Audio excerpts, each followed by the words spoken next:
سیدنا حضرت موسیٰ علیہ السلام، اللہ تعالیٰ اپنی قدرت بتا رہے ہیں ہم نے موسیٰ علیہ السلام کی پرورش کا نظام کیسے چلایا۔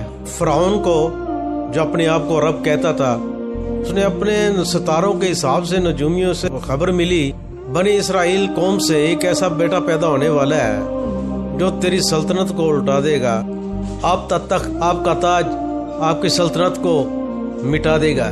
جب بادشاہ کے سامنے یہ مسئلہ آیا تو اپنے مشیروں کو، اپنے قاضیوں کو، اپنے وزیروں کو اکٹھا کیا۔ جب سب اکٹھے ہو گئے تو فرعون سے انہوں نے پھر مختلف باتیں کی، رائے دی کہ کیا کرنا چاہیے۔ تو پھر ایک مسئلہ حل یہ ہوا کہ قبیلہ بنی اسرائیل سے جو بچہ پیدا ہوگا تو بنی اسرائیل کے جتنے قبیلے والے ہیں ان کے گھر پر ایک نشان لگا دیا جائے، ان پر نشانی لگا دیں۔ اگر بنی اسرائیل سے بچہ پیدا ہوتا ہے تو پھر اس کو مار دیا جائے، اگر بیٹی پیدا ہوتی ہے تو اس کو پھر چھوڑ دیا جائے۔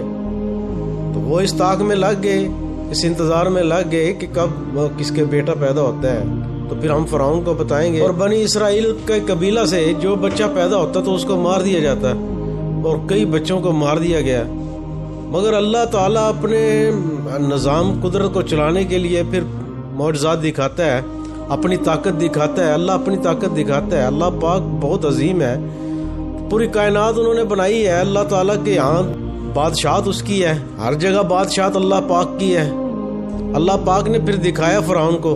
خوشخبری آئی، حضرت موسیٰ علیہ السلام پیدا ہوئے تو بہت ماں ان کی پریشان تھی، بہنیں ان کی پریشان، کیا کرنا چاہیے، مگر اللہ قادر ہے، اللہ دکھاتا ہے۔ تو اللہ پاک نے حضرت موسیٰ علیہ السلام کی ماں کے دل میں، دماغ میں یہ ڈالا کہ اگر وہ نزدیک آئیں، دشمن نزدیک آئیں تو آپ ایک صندوق تیار کر لیں اور اس صندوق میں موسیٰ علیہ السلام کو، بچے کو رکھیں اور اللہ کے حوالے کر دیں اور دریا میں ان کو گزارنے کے لیے بکس کو رکھ دیں۔ وہ صندوق پھر تیرتا تیرتا آگے چلا گیا تو ان کے پیچھے ان کی بہن کو بھیجا کہ یہ کہاں تک جاتا ہے صندوق۔ دیکھیں سبحان اللہ کی قدرت ہے کہ اللہ تو ایک طرف تو پلاننگ بن رہی ہے بچے کو قتل کرنے کی، مارنے کی، تو دوسری طرف پلاننگ اللہ کر رہا ہے کہ موسیٰ علیہ السلام کو کس طرح بچانا ہے، اس کو کہاں تک لے کے جانا ہے۔ آگے سنیو میرے بھائی، ماں تو ماں ہوتی ہے، ماں کے پھر غم زدہ ہو گئی، آسمان کی طرف منہ کیا اور رونے لگ گئی، اب بنے گا کیا۔ اور اللہ پاک کی قدرت دیکھیں کہ صندوق وہاں رکا جہاں بچوں کو قتل کا بل پاس ہوا تھا، قانون پاس ہوا تھا، اور اس دریا کے پاس ہی فرعون کا محل تھا۔ تو اس محل کے ارد گرد صندوق ہلتا رہا، ادھر ادھر گھومتا رہا، مگر اس سے آگے نہیں جا رہا تھا صندوق۔ اللہ کی قدرت، جو محل کے نگران تھے تو انہوں نے دیکھا کہ ایک صندوق لہریں ان کو آگے لے جاتی ہیں، پھر وہ پیچھے آ جاتا ہے، محل کی دیوار کے ساتھ ٹکر لگتی ہے، پھر وہ صندوق پیچھے آ جاتا ہے۔ تو انہوں نے غور کیا کوئی چیز وہیں آ جاتی ہے تو چیک تو کریں یہ کیا ہے۔ اس صندوق کو نکالتے ہیں اور بادشاہ سلامت کے پاس لے جاتے ہیں۔ تو وہ لے گئے فرعون کے پاس، بادشاہ سلامت کے پاس، یہ آپ کے پاس لے آئے ہیں، اس میں پتہ نہیں کیا ہے، چیک کریں کیا ہے اس میں۔ تو کھولا تو ایک بچہ بہت ہی خوبصورت نور نکل رہا تھا، چہرے پر رحمت تھی، برکت تھی، عافیت تھی، جلوہ تھا۔ تو وہ دیکھ کے حیران ہو گئے، اتنا خوبصورت بیٹا، اتنا خوبصورت بچہ جو میں نے زندگی میں کبھی نہیں دیکھا۔ فرعون نے بڑا رشک کیا۔ جب فرعون نے اتنا خوبصورت بچہ دیکھا تو پھر اسے اٹھایا، اپنی گود میں لیا۔ جب گود میں لیا تو اس کو وہی بات یاد آ گئی نجومیوں کی، جو اس کے بڑے بڑے نجوم تھے، ستاروں کا حساب لگانے والے، کہ ایک بنی اسرائیل سے ایک بچہ پیدا ہوگا جو تیری سلطنت کو، تیرے تاج کو، تیری بادشاہ کو، تیری حکومت کو الٹا دے گا۔ تو وہ ایک دم لرز گیا کہ کہیں یہ بچہ وہی نہ ہو۔ تو اس پر اس نے ایک منصوبہ بنایا کہ اس کو بھی مار دینا چاہیے۔ اب یہ سوچ ہی رہا تھا کہ اس کی بیگم ساتھ ہی بیٹھی تھی، ملکہ، تو اس کے ذہن میں آیا کہ میں اس کو پالوں گی، اتنا خوبصورت بچہ ہے، تو میرے اولاد بھی نہیں ہے تو یہ میرے پاس رہے گا، میرا دل لگا رہے گا، کیا آپ اس بچے کو قتل نہ کریں، ہو سکتا ہے یہ بچہ ہمیں نفع پہنچائے، کیوں نہ ہم اس کو اپنا بیٹا بنا لیں اور اولاد کی طرح پالیں۔ تو فرعون نے، بادشاہ نے اپنی ملکہ کی مان لی، اپنی بیگم کی مان لی، بیوی کی مان لی، چلو ٹھیک ہے تم اس کو پالو۔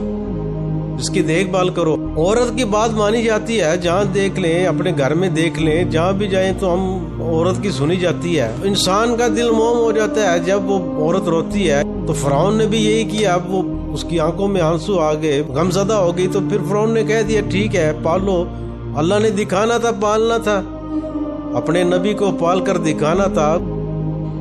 میں دنیا کی بات کر رہا ہوں، گھر میں دیکھ لیں کہ عورت کی سنی جاتی ہے، عورت کی مانی جاتی ہے، جو عورت کہتی ہے وہی ہوگا، گھر کا نظام اس نے چلانا ہے۔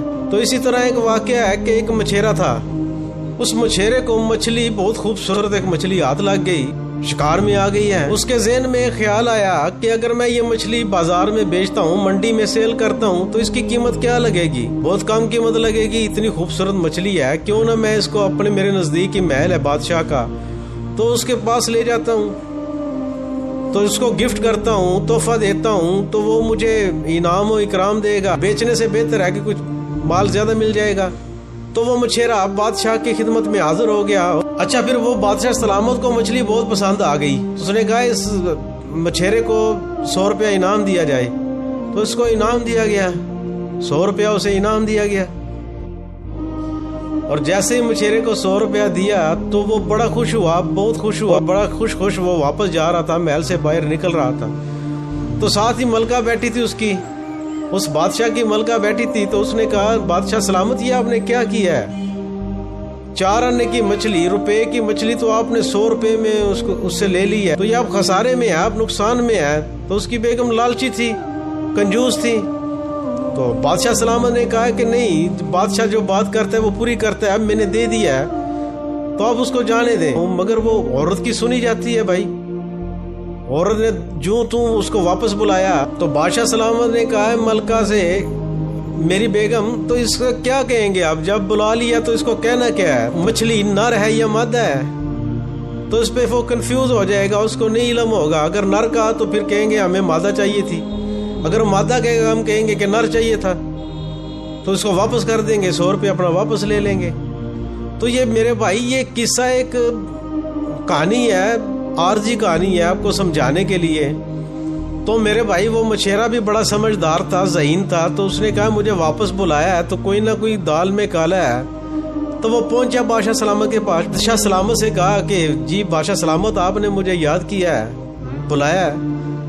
تو بادشاہ سلامت نے پھر وہی سوال کر دیا، نر ہے یا مادہ ہے مچھلی؟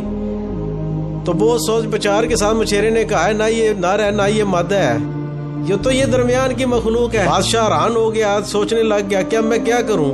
تو اس کی زبان سے فوری نکل گیا، اس کو 100 روپیہ اور دیں، انعام کے لیے اس کو 100 روپیہ اور دیا۔ تھیلی میں ڈالتا تو جو ڈال رہا تھا اس سے ہاتھ سے 2 روپے نیچے گر گئے۔ 2 روپے جب نیچے گرے تو یہ اپنی تھیلی اٹھا کے لے کے جانے لگا، تو وہ 2 روپے بھی اٹھا لیے اس مچھیرے نے۔ تو اس کی بیگم دیکھ رہی تھی، اس نے دیکھا مچھیرے نے یہ 2 روپے کیوں اٹھائے ہیں، وہ اپنے لے کے جا رہا تھا 100 روپیہ۔ ملکہ نے بادشاہ سے کہا دیکھو اس نے ہمارے محل سے چوری کیا ہے، اس کو چاہیے تھا کہ وہ 2 روپے ادھر ہی پڑے رہتے، اس نے کیوں اٹھائے ہیں؟ مچھیرے کو اٹھانے نہیں چاہیے تھے، تو اس نے 2 روپے چوری کیے ہیں، تو اس کو بلاؤ۔ تو بادشاہ سلامت نے مچھیرے کو پھر بلا لیا۔ بادشاہ سلامت نے مچھیرے سے کہا یہ 2 روپے تم نے چوری کیوں کیے ہیں، کیوں اٹھائے ہیں؟ تو اس کو یہی پڑا رہنے دیتا۔ تو مچھیرے نے بڑے ذہانت کے ساتھ پھر وہ سمجھداری کا مظاہرہ کیا جس طرح پہلے کیا۔ تو اس نے کہا بادشاہ سلامت، یہ پاؤں آ جاتا کسی کا اس کے اوپر، تو آپ کی اس پہ تصویر بنی ہوئی ہے، آپ کا نام لکھا ہوا ہے، تو بید بھی ہونی تھی اگر کس کا پاؤں آ جاتا، تو اس لیے میں نے اس کو اٹھا لیا تاکہ آپ کی عزت برقرار رہے، کسی کا پاؤں نہ آ جائے تو آپ کی تصویر اور آپ کا نام لکھا ہوا ہے، تو میرے بادشاہ کا نام لکھا ہو تو کسی کے پاؤں میں آ جائے، مجھے یہ گوارا نہیں ہے، تو اس لیے میں نے یہ اٹھا لیے۔ تو بادشاہ سلامت نے یہ سن کر اس کو بڑی خوشی ہوئی، اس کو خوشی میں پھر کہہ دیا خزانچی کو کہ 100 روپے اس کو اور دو، 100 روپے اس کو انعام اور دو۔ ساتھ ہی ایک وزیر مشیر کھڑا تھا، تو اس نے کہا بادشاہ سلامت آپ اس طرح دیتے رہیں تو عورت کے چکر میں نہ پڑیں، اپنی ملکہ کے باتوں میں نہ آئیں، تو اس کو جانے دیں۔ 100 روپے میں کام ہو رہا تھا، تو جہاں 300 روپے آپ نے دے دیا ہے تو آپ اپنا خزانہ خالی نہ کر دیں ایک بندے کے پیچھے، ملکہ کی باتوں میں نہ آئیں۔ اسی طرح فرعون کی جو ملکہ تھی، جو بیگم تھی، تو اس کی بات مان لی گئی، تو وہ رنجیدہ ہو گئی کہ میں نے اس کو پالنا ہے، اس کو رکھنا ہے، بہت خوبصورت بچہ ہے، تو میرا دل لگا رہے گا، یہ بیٹا ہے، ہم پالیں گے، یہ ہمیں نفع دے گا۔ تو فرعون نے بات مان لی. موسیٰ علیہ السلام نے پھر اس محل میں، فرعون کے محل میں پرورش کی، وہاں اس کی دیکھ بھال کی گئی. اور اب موسیٰ علیہ السلام کی خوراک کا انتظام کرنا تھا تو بہت دائی بلائیں ادھر سے دوسرے قبیلے والوں سے. وہ کسی کا دودھ نہیں پی رہا تھا موسیٰ علیہ السلام.